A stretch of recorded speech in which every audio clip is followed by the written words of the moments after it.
इसका मतलब जो कोई दूसरे नामों से उसको पुकारता है, क्या उनका कल्याण नहीं होता? ये मन की भावना है। नियत खोटी जिसकी होती है वो कोई नाम जपो कुछ नहीं होता।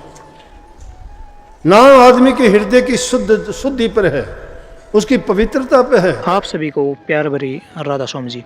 देखिए, जो आज का सत्संग का विषय है उसमें महाराज जी ने बताया, कर्म प्रधान संसार में हम अलग अलग जीवन में चढ़े कर्म के कर्जों को उतारते हैं, लेकिन दयाल शक्ति के साथ साथ काल भी अपना जोर चलाता है।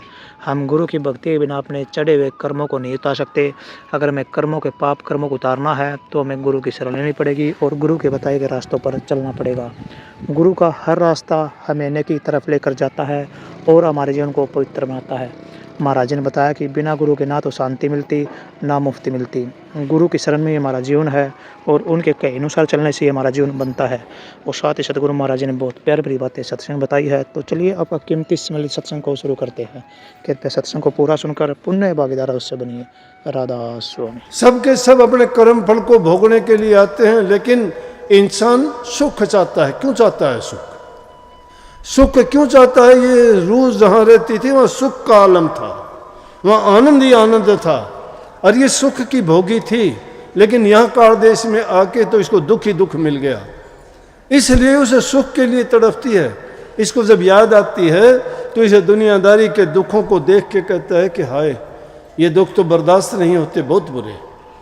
काल ने बड़ा खेल रच दिया, कहीं संतान लगा दी, कहीं अपने बना दिए, कहीं कुछ तरीके अलग बना दिए, जिसके कारण ये संसार के पदार्थों को अपना मानने लग गया, अपने पैदा किए हुए जीवों को अपने मानने लग गया, जो कभी इनका साथ देते ही नहीं है। साथ कौन देता है? साथ वो देगा जिसका कोई स्वार्थ नहीं है। स्वार्थी किसी का साथ नहीं देगा, लालची किसी का साथ नहीं देगा। लालची और स्वार्थी का तो अपना स्वार्थ और लालच पूरा होगा तो तुम्हारा है, नहीं वो किसी का भी नहीं है। तो संसार में हमें एक दूसरे की जरूरत जो पड़ती है उसमें हम स्वार्थ सिद्धि के सिवाय दूसरी कोई बात नहीं करते। साध को तुमसे कोई अपेक्षा नहीं है, साध आपसे कुछ नहीं चाहता है। संत सतगुरु आपको देते हैं, आपसे लेते कुछ नहीं है। और जो चीज़ आपको देते हैं उसकी कोई कीमत नहीं है। और अज्ञानी पुरुष उस कीमत और कदर को समझते और जानते नहीं हैं। जिनका पूर्वला भाग अच्छा नहीं होता वो संतों से भी नहीं ले सकता। क्यों नहीं ले सकता? कहते तुलसी पूर्वले कर्म से, पिछले कर्म के कारण ना तो प्रभु की भक्ति कर सकता, ना संतों का संग कर सकता, ना जीवन को संवार सकता है। आया था कुछ कम करने के लिए, लेकिन और भार लदा के जाता है कर्म का। यहां से साध संग करने के लिए कहिए, साध की संग। साध यहां पर ऐसे व्यापारी हैं कि जिनकी दुकान में सिर्फ सत्य के सिवाय दूसरा कोई सौदा नहीं है, उसका कोई तोल मोल कीमत भी नहीं है, वो बाट तराजू भी नहीं रखते हैं। सत्य का सौदा बिना तोले देते हैं, लेने वाला चाहिए। वो सत्य का सौदा प्रभु का नाम है और वो हर मर्ज की दवा है, हर प्रकार से इस जीव का हितकारी, कल्याणकारी, लाभकारी है। लेकिन जीव नहीं समझता। ये संग किन का करता है? ये उन चीज़ों का संग करता है जो इसको बर्बादी की ओर लेके जाते हैं। मीठे ठग हैं, वो ठगियों की नगरी में फंस गया है। जो ठग हैं वो इसको अपना बनाते हैं, अपना मानते हैं, तरह तरह के खेल दिखाते हैं, बातें बनाते हैं, जबान से कुछ बोलते हैं, दिखाने के लिए कुछ कहते हैं। उनके दिल में कुछ होता है और जबान में कुछ होता है और करनी में कुछ और होता है। तीनों क्रियाएं उनकी अलग मिलेंगी। इसलिए संतों का संग करोगे तो संतों की तो एक ही क्रिया है, सत्य। सत्य असत्य को नहीं मानते हैं। सत्य क्या है? सत्य से प्रभु का नाम है। और जिसने सत्य का सौदा किया है वो आपको सत्य ही देगा। उनको ये नहीं है कि किसी एक को तो सही दे दिया, किसी एक को गलत दे दिया। डुप्लीकेट माल नहीं है, एक ही माल है। इसलिए कहीं कर साथ संगत और भज केवल नाम। नाम क्या है? गुरु की दात होती है। ये नाम ये ना समझ लेना कि सबको बैठा के और बता दिया कि कोई 5 नाम देता है, कोई 3 देता है, कोई 2 देता है, कोई मंत्र देता है। ठीक है, वो उनके अलग अलग तरीके हैं जिनको वो अपने शिष्यों को, जो उनके अनुयायी हैं या उन पे जो विश्वास करते हैं, उनको देते हैं। लेकिन सत्य नाम जो है वो है रूहानी दर्जों का अंतर का भेद। अब ये फोकट धर्म चल गए, जिनको खुद को पता नहीं तुम्हें क्या दे देंगे। फोकट धर्म पकड़ कर जूझे बूझे नहीं, शब्द जुगत पारा, पानी मथे हाथ कछु नाही, अछीर मथन आलस भारा, जिन बातों में मन मरता था उन बातों में मन नहीं गारा। फोकट धर्म, फोकट धर्म कौन है? जिनमें नाम नहीं, कोई करनी नहीं, कोई गुरु की दात नहीं, कोई बख्शीश नहीं, जिसने कभी नाम को जाना ही नहीं, करनी कभी की नहीं, कर्म उनके अच्छे भले हैं नहीं, जो खुद के कर्म अच्छे नहीं है, शिष्यों को क्या त्याग देंगे? वो फोकट धर्म है। अब उनके पास नाम कौन सा नाम होगा, कौन सा नाम जपोगे? इसलिए कही कि नाम तो अलग अलग है, कोई उसको राम कहता है, कोई अल्लाह कहता है, कोई गॉड कहता है, कोई खुदा कहता है।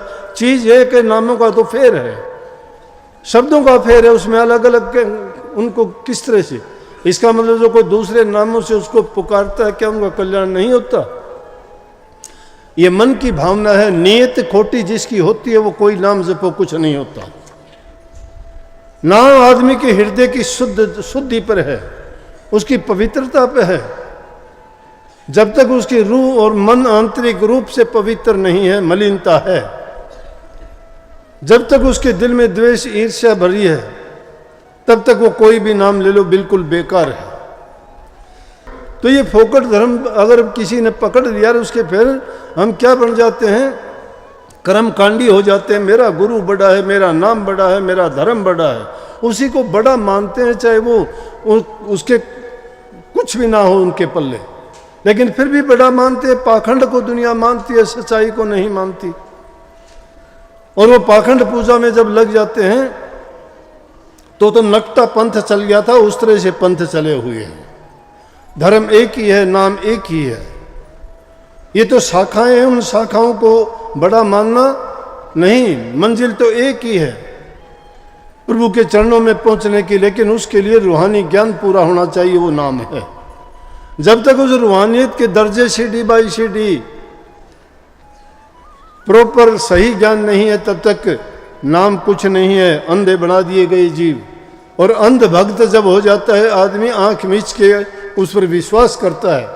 डराया जाता है जीव को, कहते गुरु को नहीं छोड़ देना, नाम को नहीं छोड़ देना, नहीं तो तुम्हारा बड़ा अहित होगा, बहुत बुरा होगा। जो चीज होनी होती है वो होके रहती है, उसको कोई रोक नहीं सकता। राई घटे न तिल बढ़े, बिद ना लिखे जो लेख।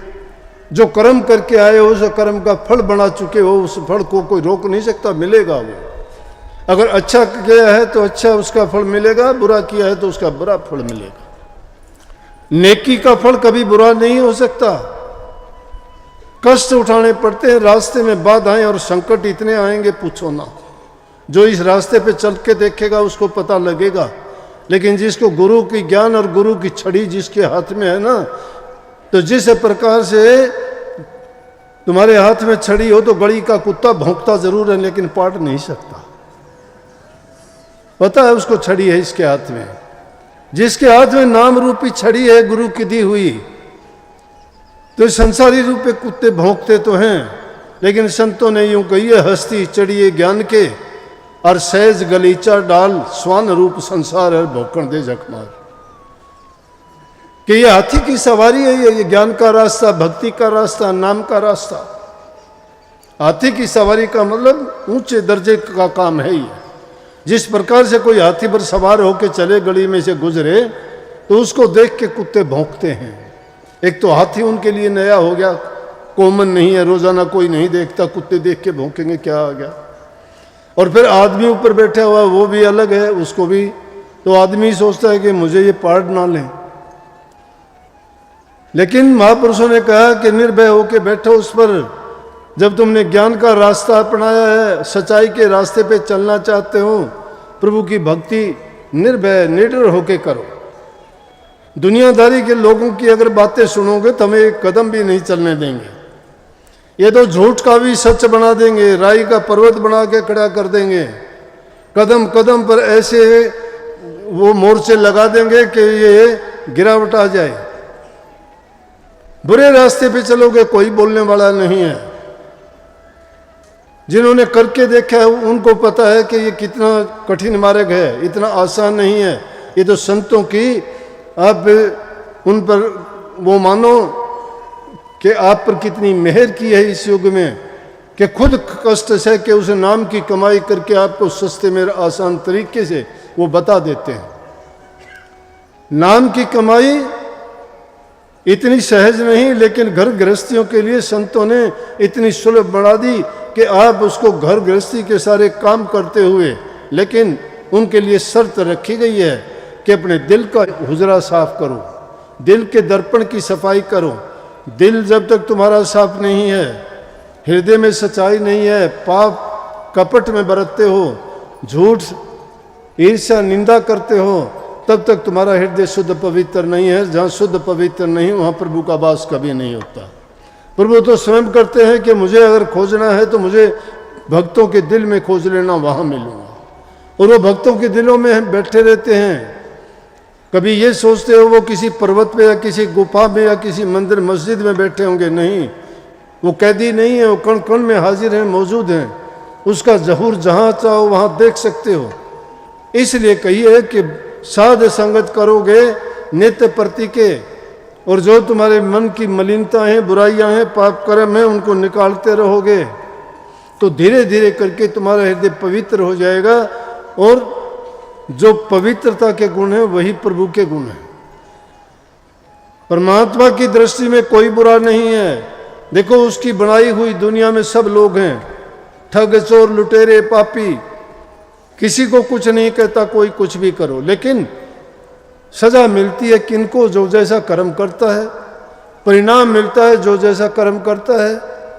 वो तो भुगतवाते हैं कि बुरा किया तो बुरा भोग, अच्छा किया तो अच्छा प्राप्त कर ले। प्रभु का उसमें दोष नहीं है। वो तो कहते हैं अगर मेरे से मिलना है तो मेरी भक्ति करो, मेरे नाम की कमाई करो, मेरे गुणों को अपनाओ, मेरे जैसे बन जाओ। जैसे बूंद अगर कीचड़ में मिल गई और कीचड़ में पड़ी रहेगी तो पड़ी रहेगी, कीचड़ में है। लेकिन उसी बूंद को अगर वो भाप बन के दोबारा से जल का बिंदु बन के ओस बन के सागर में जाके गिर जाए तो मिलगी कि नहीं मिलगी। लेकिन उसको दुनियादारी के पदार्थों की जो मलिनता लगी थी वो तो त्यागनी पड़ी। इसी प्रकार से इस काल और माया के देश में जो इस रूह को ये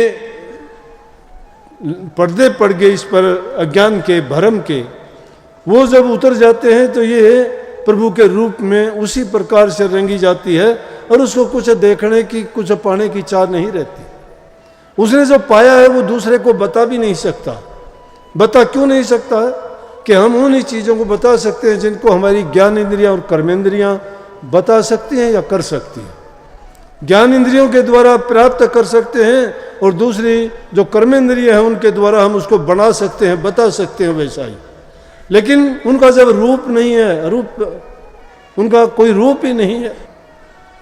महापुरुषों ने फरमाया, बड़ी बड़ी बात की, लेकिन उन बातों को समझने में बड़ी परेशानियां सामने आती हैं।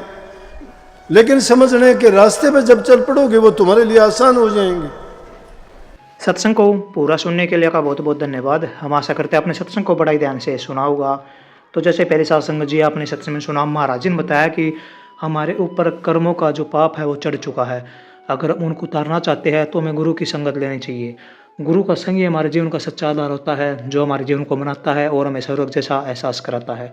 जैसा गुरु महाराज जी ने बताया कि नाम कोई भी हो, जिस नाम में आपके लिए कोई मार्गदर्शन होता है, जिस नाम में आपके लिए अच्छी बातें बताई है, वो सभी नाम आपके लिए अच्छे होते हैं। और जिन नामों में आपको बुराई की ओर ले जाया जाता है वे नाम किसी भी तरह से अच्छे नहीं होते और ना उनसे हमें मुक्ति मिल सकती। महाराज जी ने जैसे बताया कि गुरु की संगत ही हमें आगे तक का रास्ता दिखाती है। गुरु के बिना हम आगे नहीं बढ़ सकते और हमारा जीवन पवित्र नहीं बन सकता। तो कृपया गुरु महाराज जी की इन बातों को आप अपने जीवन में अवश्य उतारिए और अपने जीवन को सार्थक अवश्य बनाइए। और साथ ही अगर आपको सत्संग अच्छा लगा तो कमेंट बॉक्स में राधा स्वामी लिखकर पुण्य भागीदार अवश्य बनिए। मिलते हैं जल्दी एक नए और बहुत ही प्यारे प्रवचनों के साथ। तब तक के लिए आप हमें दीजिए राधा स्वामी।